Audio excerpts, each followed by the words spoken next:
Hello मसीह में आप सब पर खुदाम की सलामती हो। आपकी भी हो। सो मेरे अजीजों,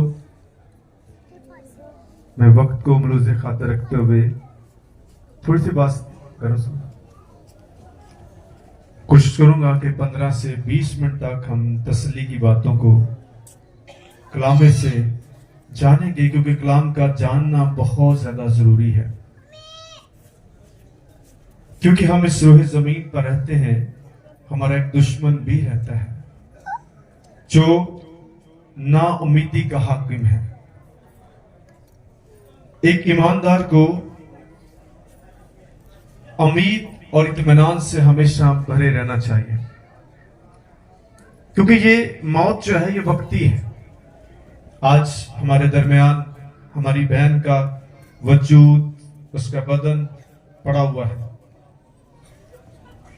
इस बात की गवाही और इस बात का सबूत है, और ये तल्ख हकीकत भी है। कल जब मैं रात यहां था तो बहुत सारे बातें कर रहे थे। कल मुझसे मिली थी, ये बातें की, अचानक कैसे हो गया। तो मेरे अजीजों, क्या हम इस बात के लिए तैयार हैं कि जब खुदा हमें अपने पास बुलाए तो हम जिस तरह से खुदा का बंदा अय्यूब नबी इस बात को बयान करते हैं, खुदाम ने दिया, खुदाम ने लिया, उसी का नाम मुबारक हो।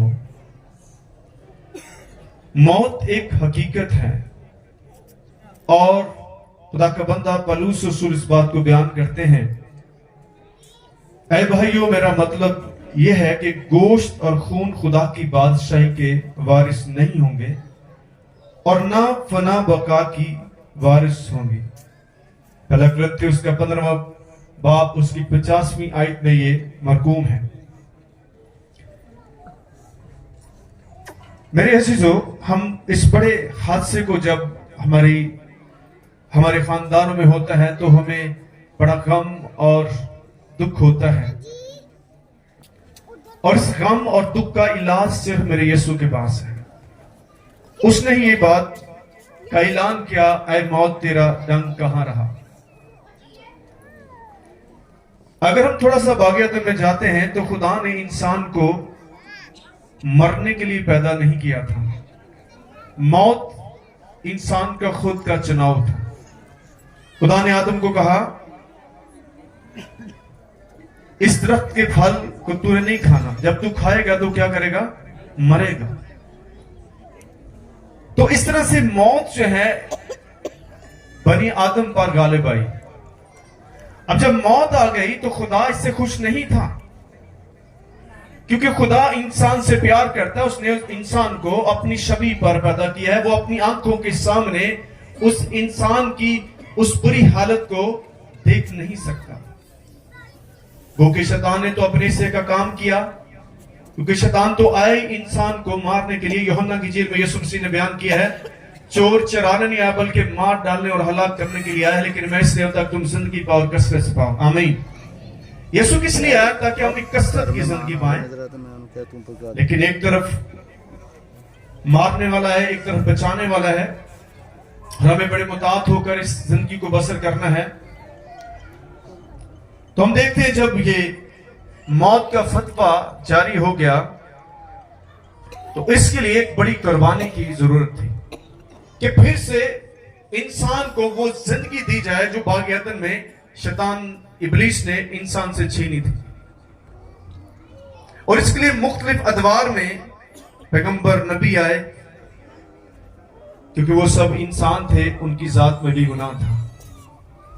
अब ऐसी कुर्बानी की जरूरत थी कि फिर इंसान को वो जिंदगी जो है वो लुटाई जाए, और इसलिए खुदा ने अपने इकलौते बेटे यीशु मसीह को भेजा।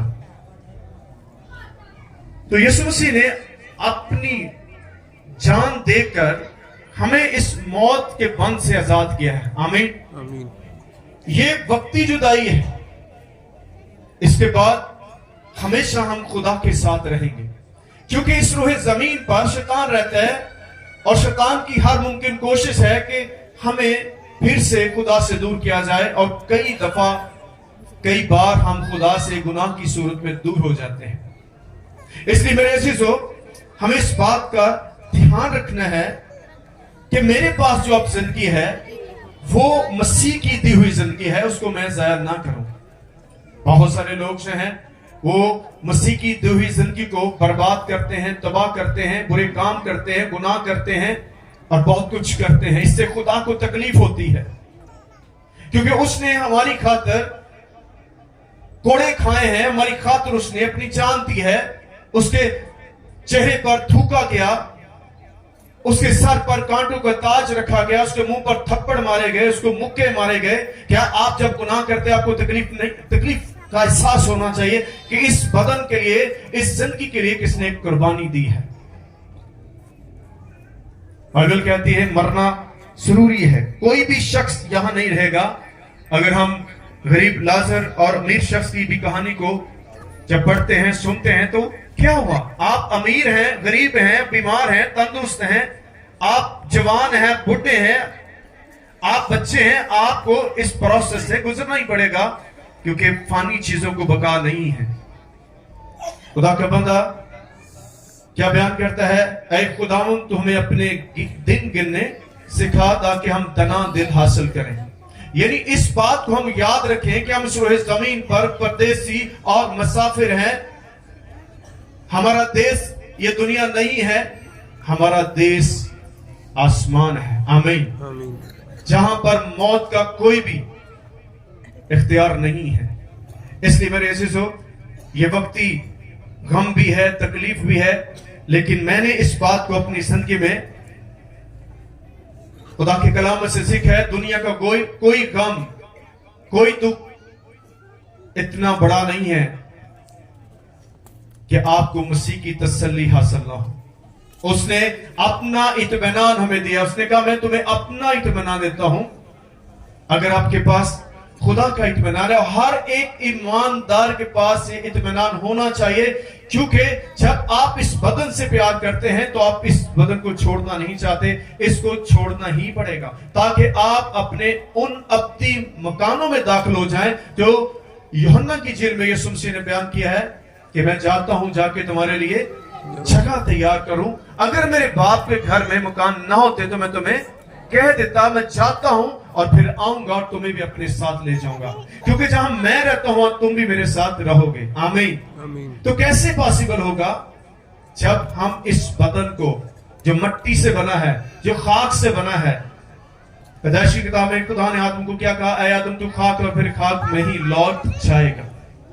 और आज वो कलाम पूरा हुआ। जितने भी साल हमारी बहन ने इस रोहे जमीन पर गुजारे, हम सब उस बात को जानते हैं। बाइबल क्या बयान करती है? 70 बरे कुव्वत हो तो 80 बरे, आखिर को फिर भी फना होंगे। तो हमें अपने उस खुदावन के इस्तकबाल के लिए खुद को तैयार करना है। खुदा का बंदा क्या कहता है? ऐ भाइयों, हम नहीं चाहते कि जो सोते हैं उनकी बाबत तुम ना वाकिफ रहो, ताकि औरों की मानद जो ना उम्मीद है गम ना करो। औरों की मानद जो मसीह को नहीं जानते, जो इस इलाही इंतजाम को नहीं जानते, जो यीशु की कुर्बानी को नहीं जानते, वो गम में रहते हैं। और गम क्या करता है? नाउमीदी क्या करती है? आपके गम को बढ़ाती है, आपके ईमान को खत्म कर देती है। और बाइबल क्या कहती है? बगैर ईमान के हम खुदा को पसंद नहीं आ सकते। जो मसीह पर ईमान रखता है वो मर भी जाए तो भी वो जिंदा है। आमीन। सब बोले आमीन।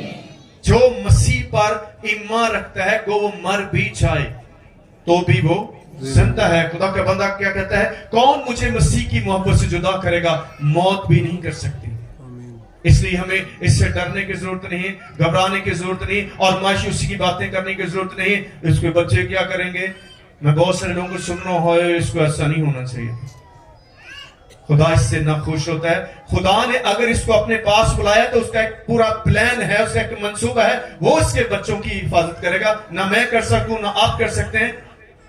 खुदा का बंदा दाऊद क्या कहते हैं? जब मेरे माँ बाप मुझे छोड़ देंगे तो मेरा खुदा मुझे संभालेगा। आमीन। हालेलुया।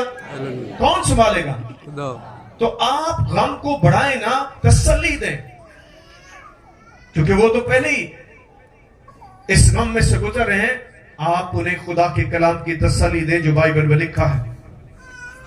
दूसरी बात क्या है, क्योंकि जब हमें ये यकीन है कि यीशु मर गया और जी उठा, तो इसी तरह खुदा उनको भी जो सो गए हैं, आमीन, जो क्या है, सो गए हैं, यीशु के वसीला से उसी के साथ ले आएगा, आमीन। इससे बड़ी क्या उम्मीद हो सकती है, इससे बड़ी क्या तसल्ली हो सकती है कि यीशु मर गया और फिर जी उठा और फिर वो आएगा जो सो गए हैं, जैसे हमारी बहन सो गई है, तो जब यीशु आएगा तो फिर इन्हें उठाएगा, आमीन, हालेलुया। चुनाचे हम तुमसे खुदावंद के कलाम के मुताबिक कहते हैं कि हम जो जिंदा हैं और खुदावंद के आने तक बाकी रहेंगे, सोए हुओं से हरगिज आगे ना बढ़ेंगे। हम किसी इस खुशफहमी में ना रहे कि सिर्फ इन नहीं मरना से मैं तो जिंदा ही रहना, ये सबसे बड़ी इंसान की मिस्टेक है। इसलिए वो तौबा नहीं करता, वो गुनाह नहीं छोड़ता, वो समझे शायद बुजुर्ग सी है, शादीशुदा सी है, बीमार सी, ये नहीं मरना है, नेवर। आप सबको भी इसी रास्ते से गुजरना है। इसलिए हमें इन बातों को याद रखना है कि खुदा आपको और मुझे ये बता रहा है कि सोए हुओं से हरगिज आगे ना बढ़ेंगे, क्योंकि खुदावंद खुद आसमान से ललकार और मुकर्रर फरिश्ते की आवाज और खुदा के नरसिंगे के साथ उतर आएगा, और पहले तो वो जो मसीह में मुए जी उठेंगे। शर्त क्या है, जो मसीह में मुए हैं, आमीन, जो मसीह पर ईमान रखकर दुख उठा रहे हैं, मुसीबतों से, बीमारियों से गुजर रहे हैं और आखिरी वक्त तक वो कायम है, वही जी उठेंगे, आमीन, आमीन। जो जान देने तक वफादार रहेगा उसी को जिंदगी का ताज मिलेगा। इब्लीस आप पर इस तरह के हमले कर सकता है, आपको बीमार कर सकता है, आपको और बहुत कुछ कर सकता है, लेकिन आपके पास उम्मीद होनी चाहिए कि मेरा यीशु हर चीज पर गालिब आया है। ये एक प्रोसेस होता है जिसमें से आप गुजरना है। आप देखें मुकद्दस अय्यूब नबी को कितनी बड़ी इस अज़ियत से, इस मुश्किल से, इस गम से, इस दुख से, इस तकलीफ में से गुजरना पड़ा है। 10 बच्चे, कितने? 10 बच्चे एक ही दिन में इस जहाने फानी से कूच कर जाएं, तो उसके मुंह से क्या निकला, खुदाम ने दिया, खुदाम ने लिया, उसी का नाम मुबारक हो। यह है एक जिंदा उम्मीद। खुदा देने और लेने का इख्तियार रखता है, इस बात को समझे और याद रखें, वो किसी को भी ले सकता है। क्या हम उसको देने के लिए तैयार हैं? अगर आप उसको दे रहे हैं तो वो आपको नया बनाकर वापस करने वाला है, जब कभी आपसे छीना नहीं जाए। हम जलाली बदन में होंगे, फिर मौत का हम पर कोई राज नहीं होगा, इसलिए इस बात को याद रखें। फिर लिखा है, फिर हम जो जिंदा बाकी होंगे उनके साथ बादलों पर उठाए जाएंगे, ताकि हवा में खुदावंद के उसका इस्तकबाल करें, और इसी तरह हमेशा खुदावंद के साथ रहेंगे, आमीन, आमीन। कैसे रहेंगे? इसी तरह। ये एक वक्ती जुदाई है, लेकिन इसके बाद इस जुदाई का इलाज यीशु मसीह ने कब्र में से तीसरे दिन मुर्दों में से छूट कर कहा, ऐ मौत तेरा डंक कहां रहा। इसलिए मेरे अजीजों, हम खुदा की शुक्रगुजारी करते हैं। आखिरी बात क्या है? बस तुम इन बातों से एक दूसरे को क्या करो? क्या करो? तसल्ली दिया। क्या आप तसल्ली देते हैं? आप तो उनके गम को कुरेदते हो, आप उसको रुलाते हो, कहते हो अब क्या होगा, बच्चों का कौन आसरा होएगा। ये एक ईमानदार की बातें नहीं है। आप जानते हैं अय्यूब को भी उसके 3 दोस्त इसी तरह करते थे, खुदा उन पर गुस्सा हुआ था कि तुम तसल्ली देने पे जैसे उन और परेशान किया। आप इन्हें तसल्ली दें, इस वक्त उनको तसल्ली की जरूरत है। इनके बच्चों का आसरा, इनके साथी का आसरा मेरा खुदा है, आमीन, जो हमेशा आपके साथ रहेगा। यीशु मसीह ने कहा, मैं दुनिया के आखिर तक हमेशा तुम्हारे साथ हूं, मैं तुमसे कभी दस्तबरदार ना होऊंगा, मैं तुम्हें कभी भी अकेला ना छोड़ूंगा, मैं तुम्हें कभी भी यतीम नहीं छोड़ूंगा, आमीन। ये दुनिया भी हमारे माँ बाप हैं, ये जा सकते हैं, लेकिन हमारा असली बाप कौन है? वो हेवनली फादर है, जो कभी आपको नहीं छोड़ेगा। اس لیے میرے عزیزو ہمیں خدا کی شکر گزاری کرنی ہے اس کے کلام کے لیے کہ وہ ہماری زندگیوں میں سے پورا ہوتا ہے، اور ہم اس بات کو اپنے آپ کو تیار کریں کہ اگر آج یہ ہماری بہن نہیں ہے تو کل میں اس کے لیے تیار ہوں۔ میں ہر روز خود کو تیار کرتا ہوں، مجھے خوشی ہوگی کہ میں اپنے خدا کے پاس جاؤں۔ خدا کا بندہ پالوس اس بات کو بیان کرتا ہے، مسیح میں مرنا نفع ہے، میرا جی چاہتا ہے کہ میں کوچ کر کے اپنے خدا کے پاس جاؤں۔ یہ ہے زندگی۔ ہم نے جب اس دنیا کے ساتھ دل لگایا ہے تو پھر ہم اس کو چھوڑنے والا نہیں ہے۔ یسوع مسیح نے کہا جہاں تمہارا دل لگا ہے، جہاں تیرا مال ہے، وہاں تیرا دل بھی لگا رہے گا۔ آپ کا دل کہاں لگا ہوا ہے؟ آپ کو تکلیف ہوتی جب آپ اس دنیا کو چھوڑتے ہو، آپ کو خوشی ہونی چاہیے کہ آپ اپنے خدا کے پاس جا رہے ہیں۔ آمین، آمین، سب بولے آمین۔ آمین۔ سوائیں اپنے سر کو جھکائیں گے اور دعا مانگتے ہیں، کہیں آج خدا میں